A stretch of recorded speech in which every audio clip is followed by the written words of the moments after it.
दूसरा के घर के चूल्हा चौका कराई, दूसरा के घर के चूल्हा चौका कराई। झूठ मजवाई चाहे लोटा थाली से नूरावा, जेके चाहिए अपन बना ली से नूरावा, जेके चाहिए अपन बना ली। जान पहचानी का रावेला कुंवारी के, शोभा बढ़ावेला ई सुरहो सिंगारी के।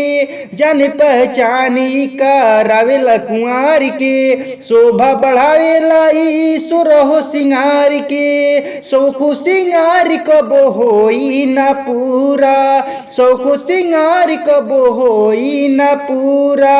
जबल छुआई नाही लाली से नूरावा, जेके चाहिए अपन बना ली से नूरावा, जेके चाहिए अपन बना ली। चुटुकी भर मंगिया में जे करा लागी, जिंदगी भर छुट्टी नहीं ऐसन दागी।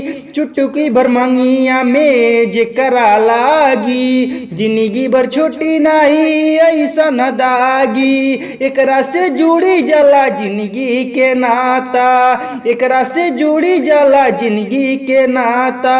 जब केहू मंगिया में डाली से नूरावा, जेके चाहिए अपन बना ली से नूरावा, जेके चाहिए अपन बना ली।